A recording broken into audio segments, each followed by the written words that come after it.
Skipster is the guest management platform used by top event teams for everything from guest lists to seating charts and online invitations. If you're looking for next-generation event software that helps deliver perfect guest experiences, head over to Skipster's website. It's Skipster, ZKIPSTER.com to try a free event. Are you a 9, 8, Okay, so we're gonna be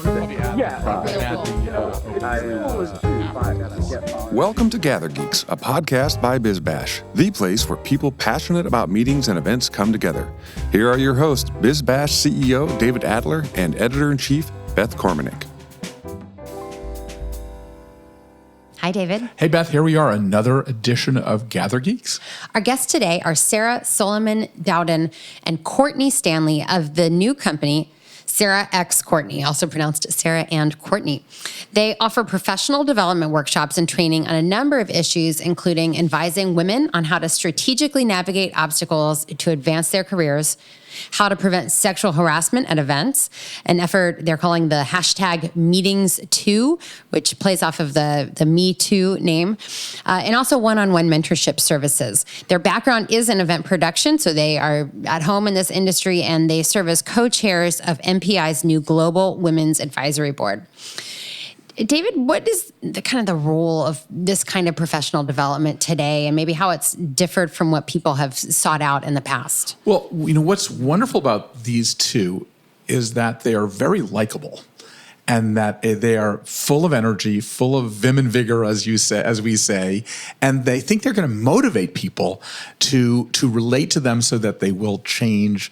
The people that they're targeting to change will change, and the people that will know more because they're powerful personalities. Mm-hmm. And I think that the fact that they're so involved in MPI means that they've got a platform, mm-hmm. and the fact that they want to do it.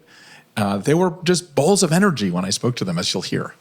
Yeah, so it's funny you mentioned that the energy and having a personality when it comes to this stuff really motivates people to want to listen.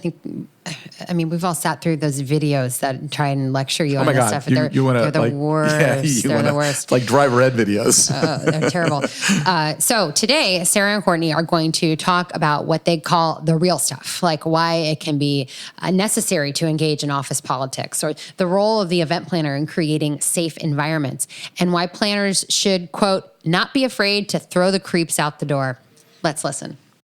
Sarah, tell us your story of how you got into the industry and why you love it and why you think the future of event organizing is much more important than what people think. Sure. So I got my start in the events industry by accident, like many of us have. I started working for a production company that introduced me to this brand new space that I had never heard about before because my background is actually in broadcast journalism. You came in an accidental planner. I am not necessarily a planner. No, but you're accidental event pro. Oh, correct. Okay, yes, that's because I'm not a planner either. But I definitely am a hashtag event prof, for sure. Okay. And I just fell in love with this industry like all of us have. It's so special, the people in it, the energy, the trends, the everything in between.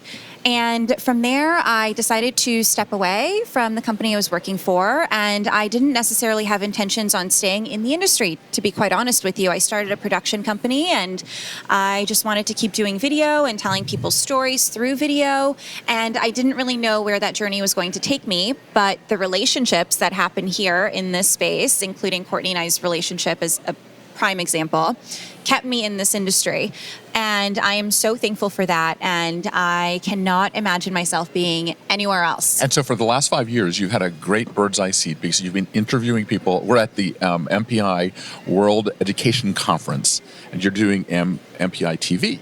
Correct. So you get to interview the best and the brightest in our industry. Always, which I'm so fortunate. Yes. It makes me smarter for sure. And I kind of half know what I'm talking about some of the times because I hear Welcome it from all. Yeah, right? We make it till you make it, David. Exactly. You and I. Yeah, exactly. Okay, so Courtney, you tell us your story. And also, the chemistry between you is what I'm trying to go for too. Oh, because that's okay. what happens in this industry. Yes. That you end up, creating these virtual teams of people that you work with. Absolutely. And we're trying to illustrate that today. So tell us your story from the Midwest, our Midwest. Yes, your Midwest gal. Well, I was actually quite intentional about being in the meetings and events industry. I studied hospitality and events in university. Which one? Central Michigan University. So I actually really grew up in the MPI community. I started volunteering with them when I was still in school, and I grew with them as a young professional planner turned technology supplier turned professional speaker and writer. So I've had an amazing adventure with this community and have met some incredible people along the way, Sarah included. And I have to say, you're right. We have incredible chemistry. And Sarah and I recently started speaking together, and we started creating conversations together. And I am so excited for the future. So what do you speak on generally before we'll get to the topic we're talking about? Yeah, great question. So Sarah and I have been speaking a lot about professional development for women. So women who really want to become leaders at the top of their industry, at the top of their game. And we want to help them understand how to get there by sharing stories and testimonials from women who have gotten there. So earlier this week, we had a really amazing panel conversation with incredible badass women who have gotten to the top. And we had raw conversations with them about sacrifice and failure and rebounding. And it was just an amazing conversation. So, okay, get to go deeper. Yes. What surprised you? And what kind of like, when you say, go ahead. Just how authentic they were and how willing they were to just be an open book. I think both of us were surprised by that. We did hope for that, but you never know. Again, we're in a business environment. Well, what did they say? What did they say that made you sort of understand what they were about? Well, I can give one example. There was a woman on the panel who I've served on boards with. We've been friends for a long time. I've interviewed her for articles that I've written, and she told 250 people that she lost her job 4 years ago. Mm-hmm. I had no idea. Mm-hmm. But she just got right back up and she hustled, and sharing that story was vulnerable, it was honest, and it was relatable. Not being there, another story, not being there for a sick spouse because you were traveling and at a conference, and the guilt that you feel from that. Again, just a very real story that some of us can relate to. And that's the kind of change and impact that Courtney and I really want to make, is let's stop the BS and let's just talk real. Do you think that it's about kind of breaking that fourth wall now? And I mean, I believe that that's kind of the future of the event industry in general, and that the idea that people crave the intimacy. Mm-hmm. They do. Mm-hmm. Yeah, people want the truth. Because we're all humans at the end of the day. We come from different stories, we come from different backgrounds, but what we can relate to is that we've all been through a lot of crap, and we all need each other to lean on and to encourage each other and to get shit done. Quite honestly, that's how Courtney and I's friendship grew. Sorry, I'm losing my voice because it's the last day of WEC. Right. That's how our friendship, we've known each other for quite some time, but we really connected on a deeper level when we had a conversation about some craziness that we had both endured around sexual harassment, to be quite honest. And from there, it sparked into this beautiful friendship of just understanding one another, but then not just talking about it, wanting to do something about it. Mm-hmm. And that's where this entire movement, the hashtag meetings too, the women's panel, our new collaboration called Sarah and Courtney stemmed from. What do you mean it's called Sarah and Courtney? Yes. Tell us what that means. So it's really cute, David. You have to see our logo. Okay. It's Sarah. And she's motioning with her hands. I'm motioning. You can't see me, but I'm a video girl. She's usually on video, so it's like a whole different thing here.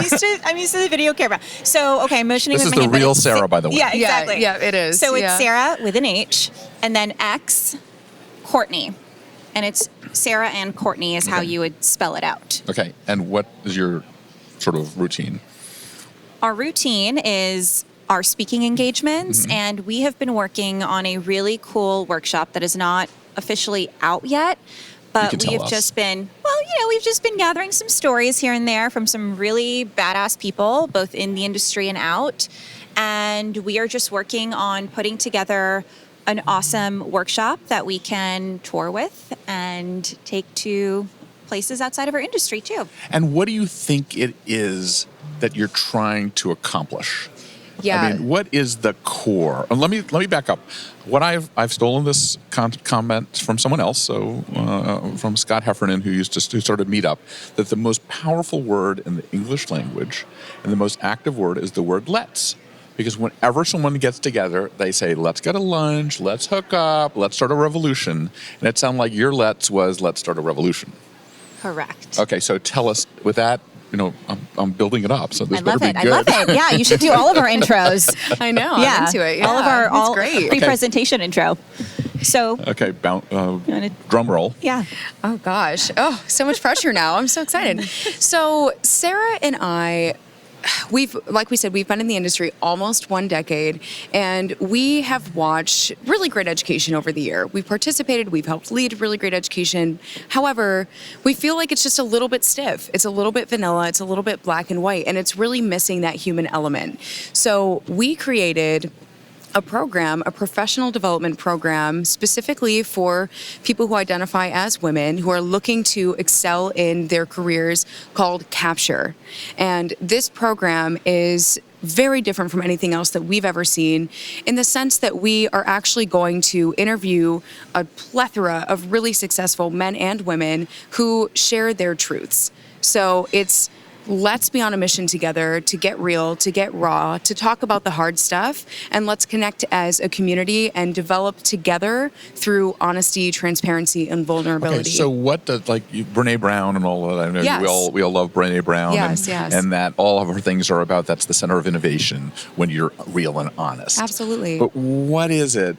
I mean, I'm trying to get deeper into when someone's listening to this, that they want to say, oh my God, I got to go to that.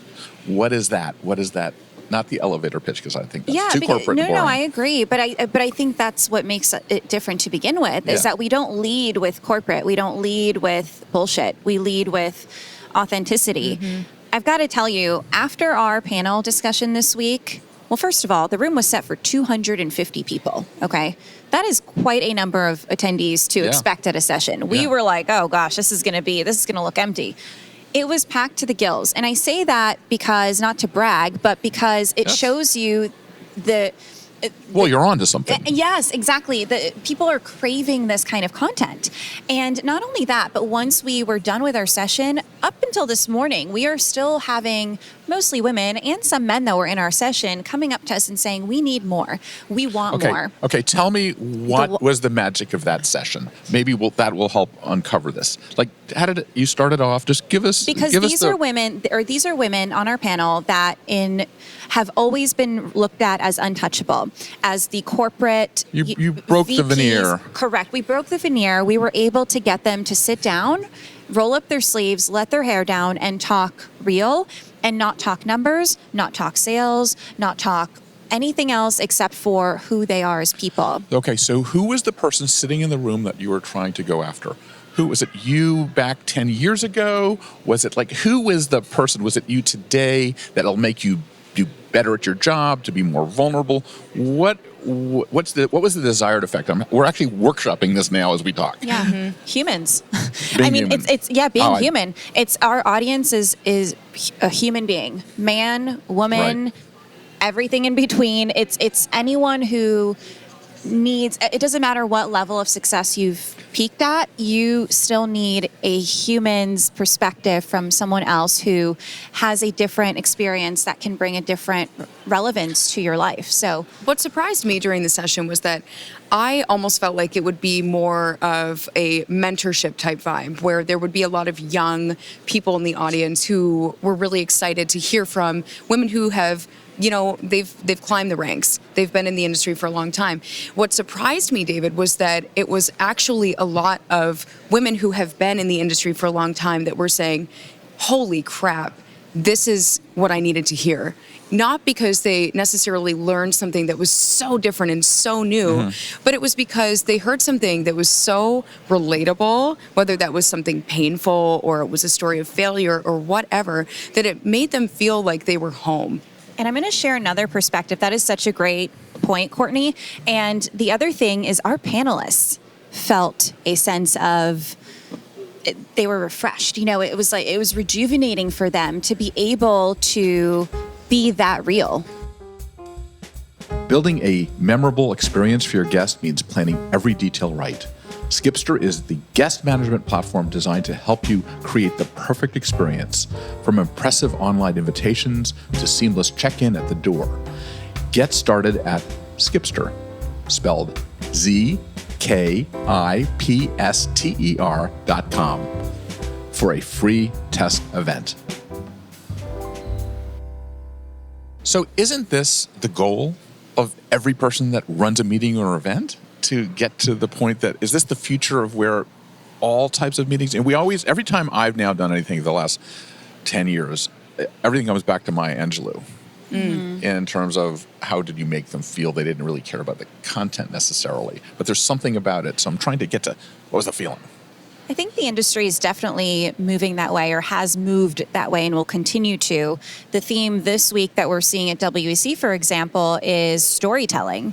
Right. And we keep hearing that word over and over again in our industry because now we realize it's how you make people feel, how you move them, how you inspire them, how you You get real with them. Yes, how you get real with them. So, okay, you've been here we've been here for 3 days, or the third or fourth day. I've Yeah, lost who track. knows anymore? I know. I don't But even know are where you, I am. and everybody talks about storytelling. Have we actualized it yet, or we're still in the beginning stages of getting the industry and getting our people to be there? It's sort of like the word experience, I've learned, is nobody really knows what that means either.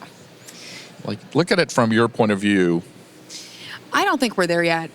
I think a lot of talk. I think we're at the beginning. I think that right now storytelling is a little bit more of a buzzword than it is a reality. I think there are some really incredible storytellers that we've seen and heard at a variety of conferences, but I think the majority of the education sessions that we see are still missing that human element. So- It's a little too black and white. But you're adding, in your session that you did, you think you've achieved the storytelling, but you got to authentic stories. Yeah, Yeah. I definitely think so. And the other thing I wanted to add is just that the topics that we're covering are not traditional topics. We're not talking about, how to create a budget. We're talking about things like sexual harassment, and we're talking about things like bullying in the office and office politics and the necessity to engage in office politics. So it's not, be careful, stay away. It's no, roll up your sleeves, How do you- have integrity, And women get being your mean hands to other dirty. women, which Right. we don't talk about enough either. It's like the real stuff, that you talk about with your girlfriends. Okay, now that you've had more focus groups and sessions and things like that,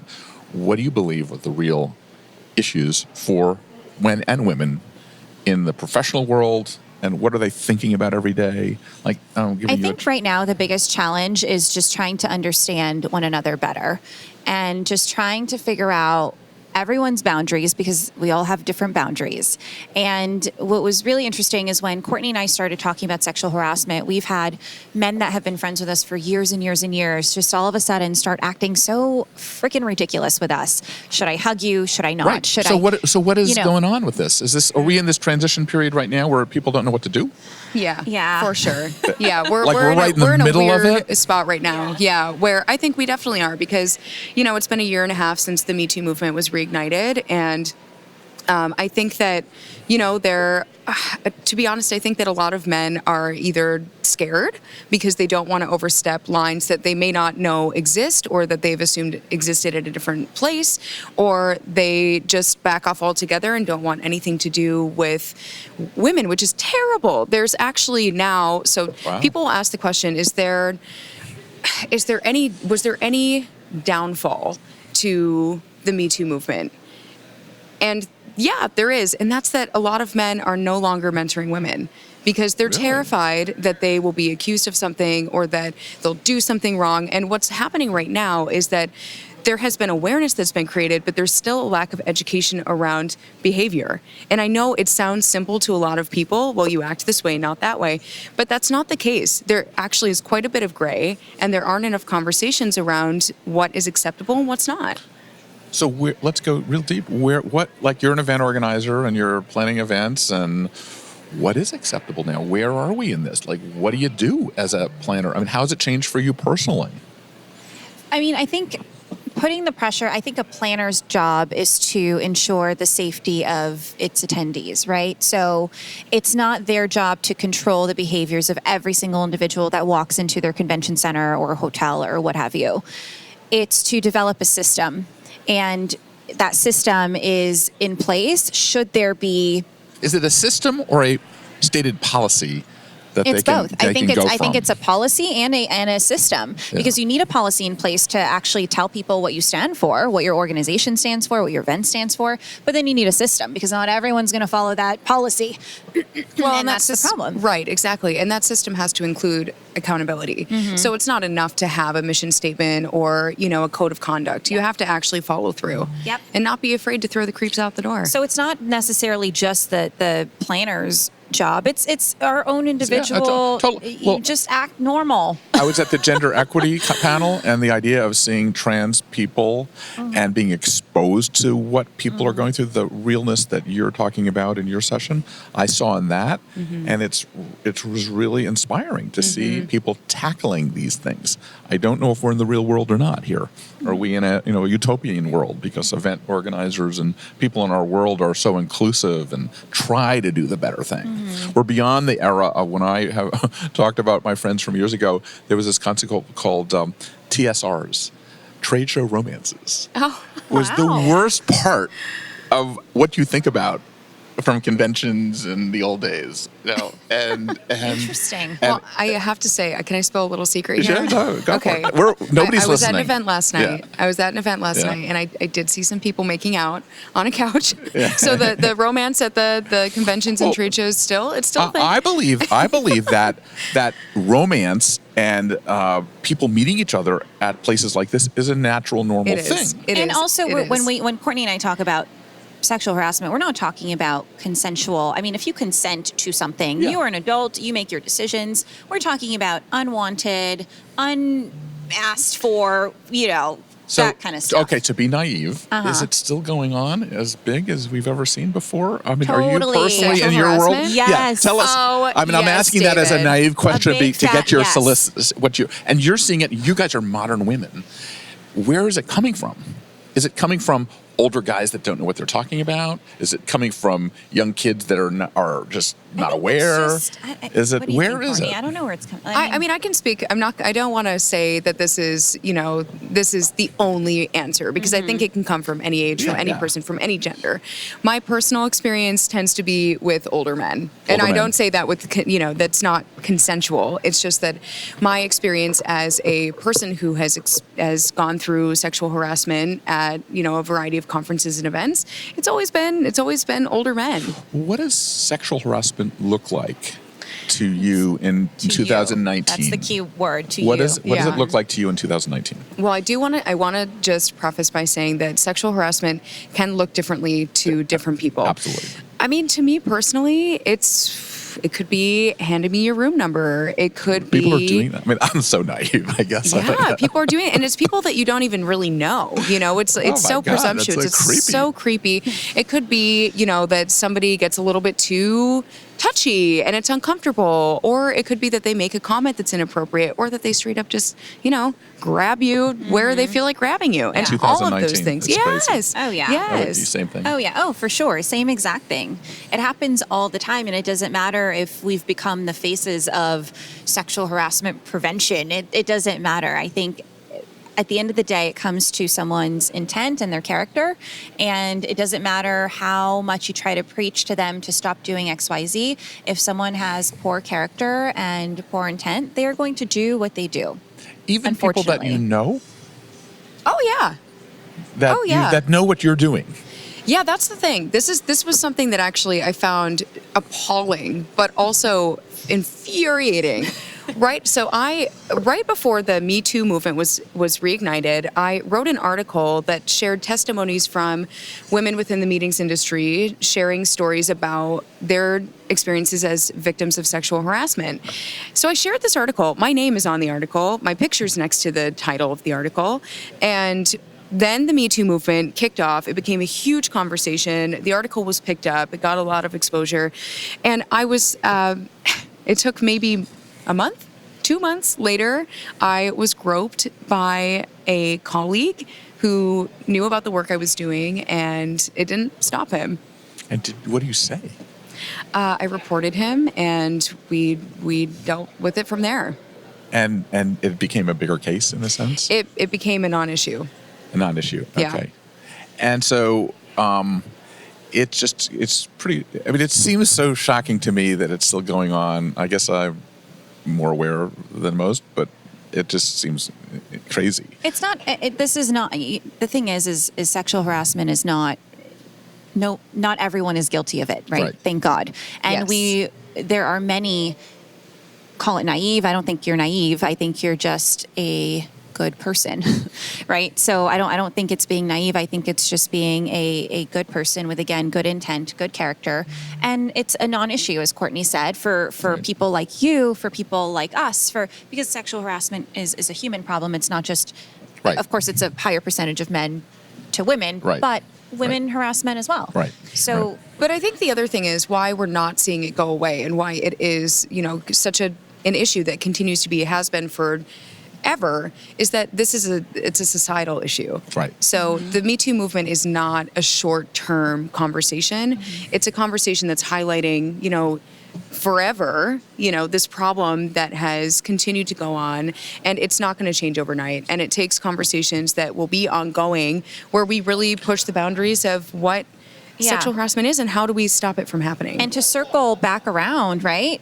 The Me Too movement was all about storytelling, human stories that sparked an entire movement. Right. And that's powerful. That's powerful. That's powerful. So I interviewed this woman last week who happened to be a former first lady of a country, and she said to me that she doesn't believe in women-only events. That the biggest issue is, why aren't you creating this workshop for men as well? Or how do you make it so that men don't sort of glaze over or just sort of roll their eyes? So we should probably correct that. It's not a women-only workshop. Okay. It is not but more women would attend. So how do you get men? Our panel, our session that we had a few days ago did have some men in the room. Our meetings 2 sessions have drawn in men. This is not, we always want to be inclusive. So yes, we do want men to be part of the conversation. Part of our workshop, we have been speaking to men. We've been speaking and interviewing men who can share their testimonies, their stories, and make this a more inclusive workshop, inclusive conversation, because that is how you bridge the gap and try but to how do you, understand each other. in reality, get the men to pay attention? You just ask them. Every time we've asked a man if they would be willing to listen or contribute or speak or what have you, we've never necessarily been denied of that. Right. I think it's just asking. But how do you get the men of bad character to change their character?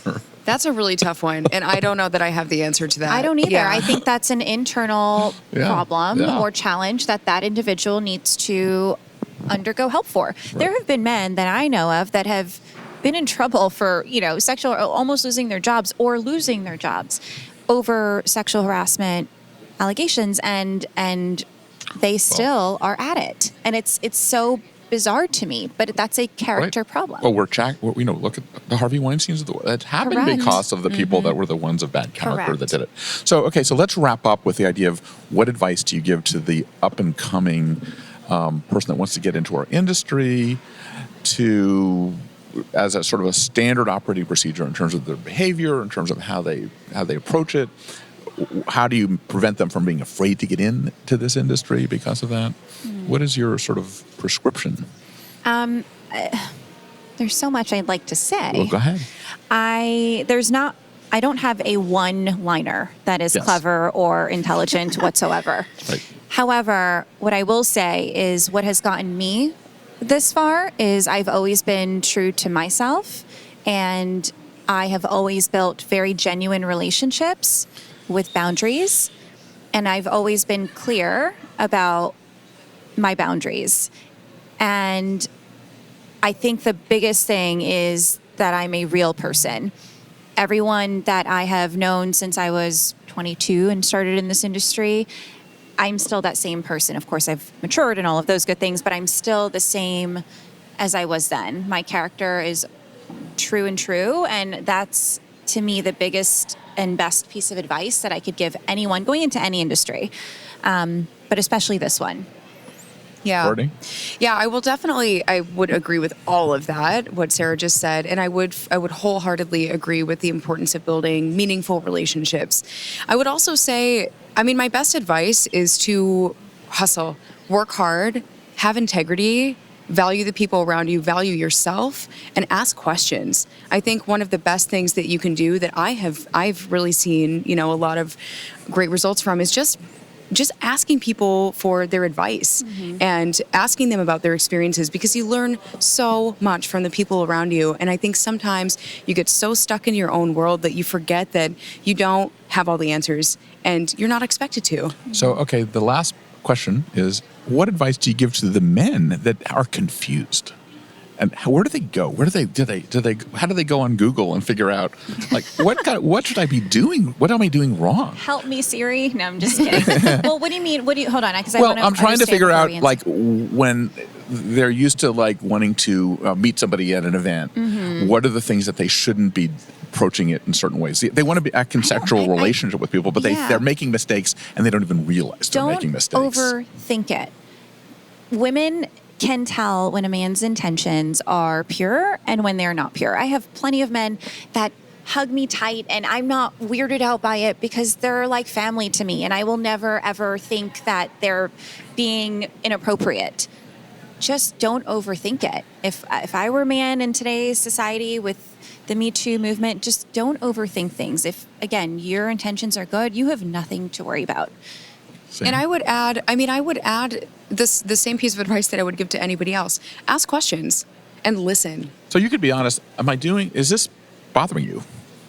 Exactly. You could totally ask those questions. Yeah. Like, would it bother me to give you a hug? Yes. Yeah, just be vulnerable and be open enough to just ask. Is there, how can I make sure that I don't cross any lines? Right. Or, it's what the worst thing that could possibly happen, and this goes back to the interview that you just had with the former First Lady, is that we segment so much that we stop communicating and we stop collaborating. That is the worst thing that could happen. We need each other. We need to learn from each other, and we need to be compassionate. Yep. Right. On that is a great way to end. But before we actually sign off, how do people find you guys? Ooh, lots of ways. Okay, go for it. Well, we're all over social media for sure. Under what hashtags or what Instagram? Yeah. So, we have our SarahxCourtney Instagram handle. And with then an H. Sarah with an H. Don't you forget it, people. And then my personal is at Sarah Soliman Dowden. And then we also have a website, SarahxCourtney.com. X or Sarah? And it's spelled out. Yeah, I know. URL craziness. I know. So you can find us there. You can find more information about our programs, the workshops that we do, and then you can find me on Instagram at ForeverCS. Okay, David, we're back in our podcast studio. These are absolutely vital questions for event professionals to grapple with today. They were 20 years ago, 30 years ago, they still are. And the good news is it's in this context of a bigger national or global conversation. Oh, yeah. No, I think that this is a conversation that needs to happen. And the fact that it's still happening is important. The fact that it's beyond the media frenzy piece and that we're digging deeper into it, I think is important. And, one of the biggest offenders, the meeting world, was not exactly the poster child for doing this correctly in the early days. You in the conversation, you ask essentially, what should men do? And the answer was, don't overthink it. And that might be the one thing where I would differ in the response. For some men, I think they should overthink it. Yeah. Examine their behavior, see if they need to change. And if someone were asking me, would you mind if I give you a hug? I would find that creepy. Instead for them, it's ask yourself if you're treating women differently than you're treating men. And if you are, why are you doing that? So instead of not overthinking it, I would say, give it a think. I would say that that is probably really good advice. So, Beth, what else is going on at BizBash? David, our fall issue is out. I'm so proud of this issue and excited that it's in everybody's hands. So subscribers already should have it landed in their mailbox. But if not, we have a digital version available on our website. And there is so much in here. The BizBash 1000, the top 1,000 event professionals in the U.S., as well as our list of the 15 most innovative meetings, and an inspiring feature on holiday parties as we move into that season, and even more. It's also an AR, so please check that out. So when I got a copy of this, I actually had chills because I was so proud of our editorial team for putting out such a fantastic product. And it is a throwback to the way people would enjoy magazines. It is in every essence, a consumer magazine for our consumers of this product. And it makes me feel really good that we relaunched our print magazine a year ago, and I'm so glad we did. Likewise. Well, thanks, David. Hope everybody enjoys that as well. So before we end, we always like to thank the people that worked on this show and this podcast. Rebecca Pappas for getting it out, which is important, distributing it. Claire Hoffman, who handles our editorial duties on the show and all the notes and things like that. And of course, our producer, Dave Nelson, who makes it all happen. So with that, what do we say, Beth? Gather on. Gather on. Thanks for listening to today's episode. If you like what you're hearing, be sure to subscribe to the podcast on iTunes or your favorite podcast app. We can be found on iTunes, Stitcher, SoundCloud, Player FM, Google Play, and Pocket Cast. Be sure to leave us a rating and review. It helps others discover the GatherGeeks podcast. We'd also love to hear from you. You can leave feedback on Twitter @GatherGeeks or leave us an email, gathergeeks@bizbash.com. We hope you'll join us again for the next episode of GatherGeeks. Until then, gather on.